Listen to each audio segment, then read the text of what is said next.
안녕하세요. 18.5도입니다. 하수구에서 시신 하나가 발견이 됩니다. 얼굴은 알아볼 수 없을 정도로 훼손됐고 신원을 확인할 수 있는 단서라고는 발목에 문신 하나와 한정판 명품백뿐이었죠.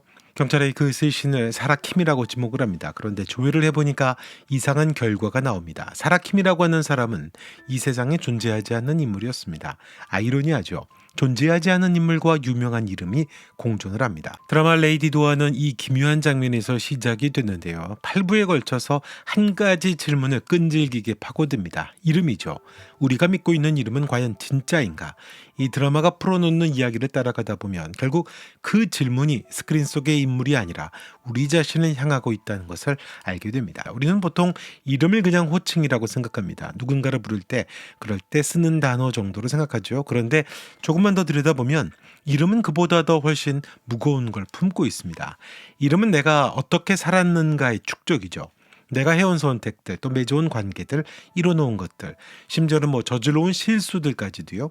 그 모든 것이 이름 안에 쌓여 있습니다. 그래서 이름은 단순히 고정된 기호가 아니라 한 사람의 인생의 어떤 총합이 될 수 있습니다. 이름 석자만 들어도 그 사람이 떠오르는 경험, 누구나 한 번쯤 있으시잖아요. 드라마 속에서도 이걸 보여주는 장면들이 많았죠. 김은재의 사채업자인 남편 이름을 꺼내면 주변 사람들이 바로 반응했습니다. 이 바닥에서 그 사람 모르는 사람이 어디 있냐고 하죠. 빌렸거나 빌려서 갚고 있거나죠. 삼월백화점의 최 사장도 마찬가지입니다. 이름 하나만으로 그 사람이 차지하고 있는 세계가 단번에 그려지게 됩니다. 이름은 한 개인의 정체성이면서 동시에 그 사람의 역사였던 거죠. 그런데 여기서 한 발짝 더 나가면 이름은 사회적인 위치이자 계급도 됩니다. 특정 이름이 특정 계층, 특정 이미지를 암묵적으로 환기시키기 때문이죠. 유명인사 이름이 곧 브랜드가 되고 가문의 이름이 권력이 되기도 하고 신뢰의 상징이 되기도 합니다.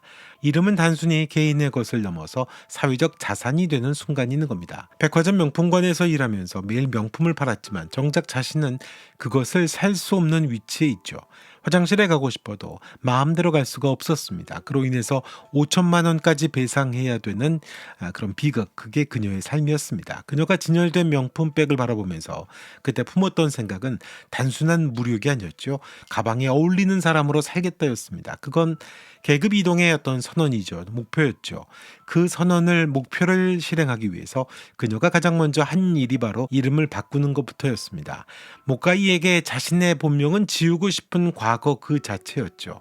사체의 빚에 시달리고 위장 결혼도 하게 됐고 신장까지도 떼어야 됐던 시간들이었습니다. 그 모든 처참함이 모카이라는 이름 안에 들어있었죠. 그녀에게 이 이름으로 계속 산다는 건 지옥 안에 영원히 갇혀있는 것과 같았습니다. 그래서 이름을 죽이죠.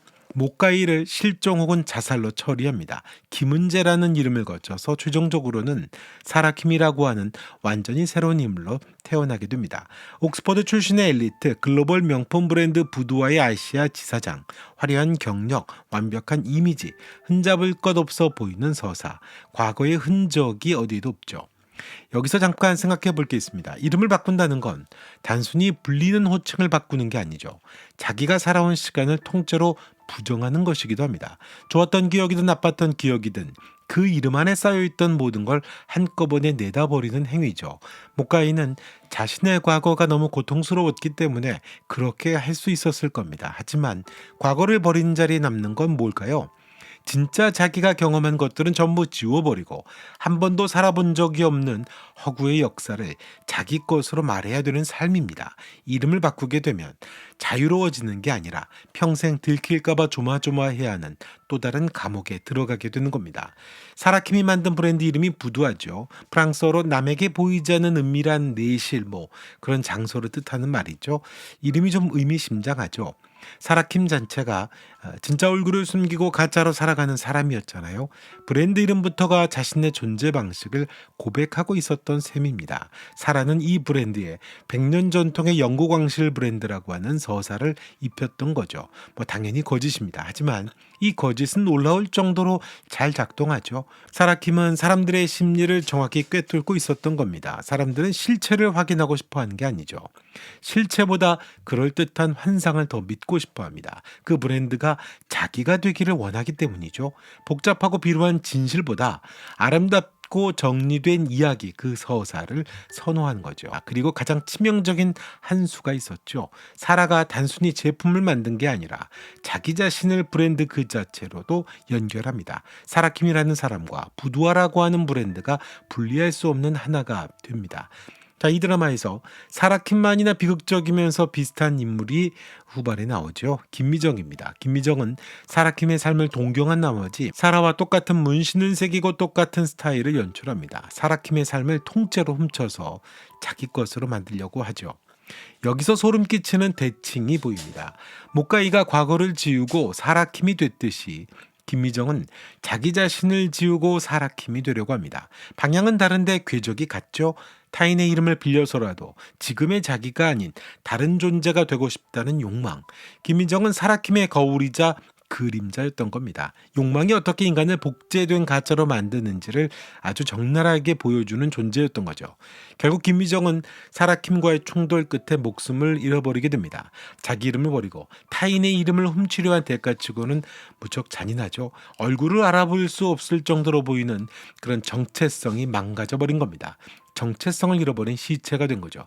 그런데 이 잔혹함이 끝은 아닙니다. 진짜 반전이 그 다음에 있죠. 형사 박무경이 수사를 진행하면서 모카이, 김은재, 사라킴으로 이어지는 가짜 신분들, 가짜 이름들이 하나씩 벗겨집니다. 사라킴이라는 이름 위에 쌓아 올렸던 모든 게 다 무너져 버리게 되죠. 그 순간 사라가 아주 어려운 선택을 하죠. 자기가 김미정인 척하면서 내가 사라킴을 죽였다고 자백을 합니다. 자기 자신을 자기가 만든 브랜드의 살해범으로 위장하죠. 성공한 엘리트 사라킴은 안타깝게도 살해당했다. 범인 김미정은 체포돼 수감됐다. 사라킴이라는 이름의 신화는 훼손되지 않고 보존됩니다. 부두아라는 브랜드도 건재해집니다. 대신에 진짜 사라킴, 진짜 모카이는 김미정이라는 남의 이름표를 달고 감옥에 갇히는 거죠. 이 지점에서 정말 묘한 감정이 오죠. 승리한 건지 패배한 건지 모르게 됩니다. 브랜드는 살렸지만 인간은 사라져버렸거든요. 이름은 지켰지만 그 이름의 주인은 더 이상 존재하지 않습니다. 모카이도 아니고 사라킴도 아니고 김미정도 아닌 누군가가 감옥에 앉아있는 겁니다. 정체성이 사라져버린 겁니다. 무경은 수사를 통해 모든 진실을 파악하게 됩니다.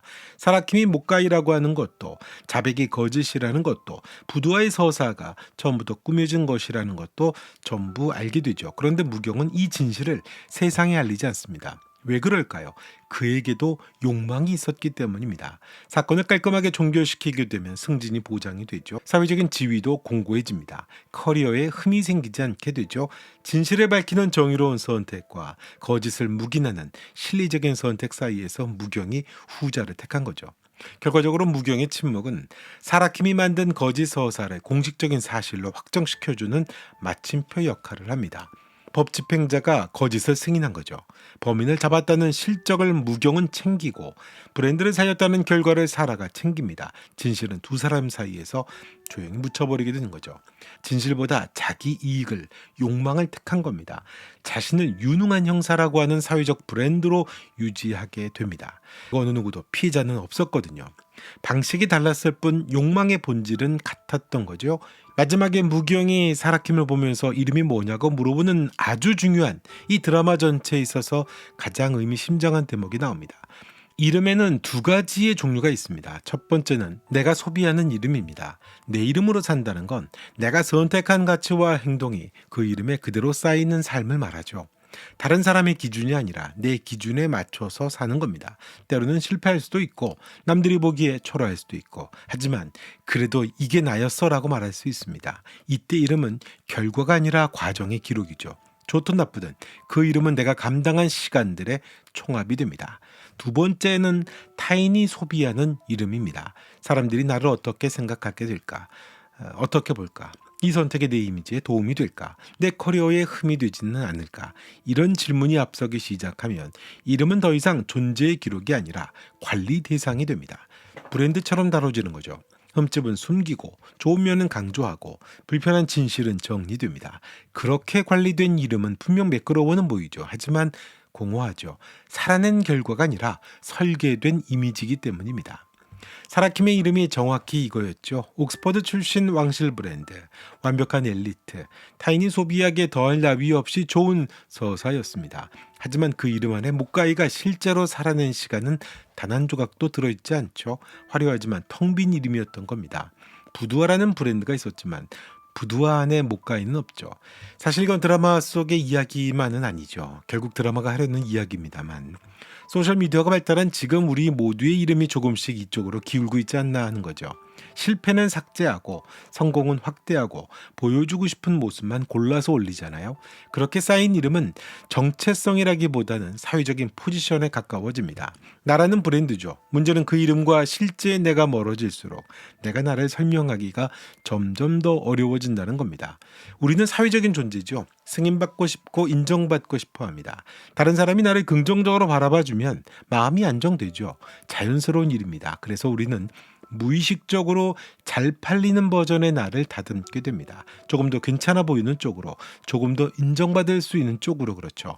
문제는 이 과정이 길어질수록 벌어집니다. 내 안의 기준이 아니라 외부의 시선이 나를 정의하기 시작하는 거거든요. 그러다 어느 날 균열이 오는 거죠. 겉으로 불리는 이름과 혼자 있을 때 느끼는 내가 다르게 느껴지는, 그렇게 벌어지는 순간이 오는 겁니다. 사람들은 나를 이렇게 보는데 나는 그렇게 느껴지지가 않거든요. 그 이름 안에 내가 없다고 느끼는 상태. 사람이 정말 무너지는 건 이름을 잃었을 때가 아니죠.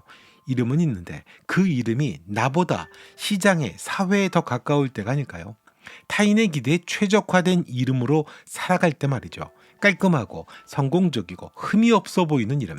그런데 그 이름 속에 진짜 자기는 어디에도 없는 상태. 목가이든 김은재든 사라킴이든 김미정이든 이름이 뭐든 상관없어지는 지점이 오는 거죠. 잘 팔리는 이름을 위해 진짜 자기 자신을 버렸기 때문입니다. 그래서 드라마의 마지막 장면, 감옥에 수감된 사라킴을 박무경 형사가 찾아오고 묻죠. 당신의 이름은 뭡니까? 사라가 대답을 하지 않고 미소만 짓습니다. 이 침묵이 왜 오래 남는 걸까요? 생각해보면 그녀에게는 정말로 대답할 이름이 없었기 때문이죠. 목가이라고 하면 그건 죽은 사람이고요. 사라킴이라고 하면 그것도 세상에서는 살해당한 사람입니다. 지금 수감 기록에 적힌 이름은 김미정인데 그건 자기 이름도 아니죠.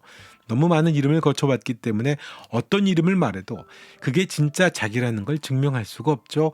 이름이라는 게 원래 한 사람의 총합이라고 했는데 그 총합을 스스로 해체해버린 사람에게 남는 건 어떤 이름에도 담기지 않는 파편뿐입니다. 그리고 아주 의미 있게 카메라가 감옥 밖으로 나가죠. 부두와 매장 앞에 사람들이 길게 줄을 서 있습니다. 오픈런이죠. 사라킴이라는 사람은 감옥에 갇혔는데 정확히 말하면 사라킴이라는 사람은 이 세상에 더 이상 존재하지 않고 있는데 그녀가 만든 브랜드는 여전히 살아서 사람들의 욕망을 자극하고 있습니다.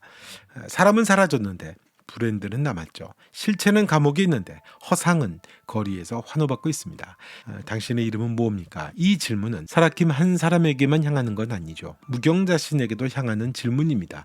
진실을 알면서도 자기 이익을 위해 거짓말은 묵인한 그 역시 자기 이름 안에 진짜 자기, 그렇게 살아왔던 자기가 남아있는지 확신할 수 없는 거죠. 후배가 지구대를 자원해서 떠난 건 아마도 실망을 했던 반증이었을 겁니다. 그리고 이 질문은 결국 스크린 너머에 있는 우리를 향하는 거기도 하죠. 우리도 매일 이름을 관리하며 살잖아요. 이력서에 적힌 이름, 누군가에게 불리는 이름, 소셜미디어에 올리는 이름, 사람들 앞에서 보여주는 이름, 브랜드, 그 이름들이 내가 실제로 살아낸 시간의 기록인지 아니면 잘 팔리기 위해 설계된 서사인지. 목가이가 백화점 진열대 앞에서 명품백을 바라보면서 저 가방에 어울리는 사람으로 살겠다고 다짐했던 그 순간이 떠오르죠. 그 순간 그녀는 자기 이름으로 사는 삶을 포기하고 타인이 소비하기 좋은 이름으로 살기로 결심을 했던 겁니다. 그리고 그 결심의 끝에서 그녀는 자기 이름을 영원히 잃어버린 거죠. 드라마가 그걸 묻는 것 같습니다. 우리는 지금 어떤 이름으로 살고 있는가? 내가 살아낸 시간의 기록인지 아니면 타인의 시선을 위해 설계된 브랜드인지를 묻는 게 아닐까요? 나는 정말 어떤 정체성으로 살아가고 있는가라고 하는 질문을 담고 있는 게 아닌가 싶습니다. 자, 이번 영상은 여기까지 하겠습니다. 여러분은 어떻게 생각하시나요? 여러분의 생각도 댓글로 남겨주시고요. 또 영상 좋으셨으면 좋아요, 구독도 부탁드리겠습니다. 다음 영상에서 뵙겠습니다. 고맙습니다.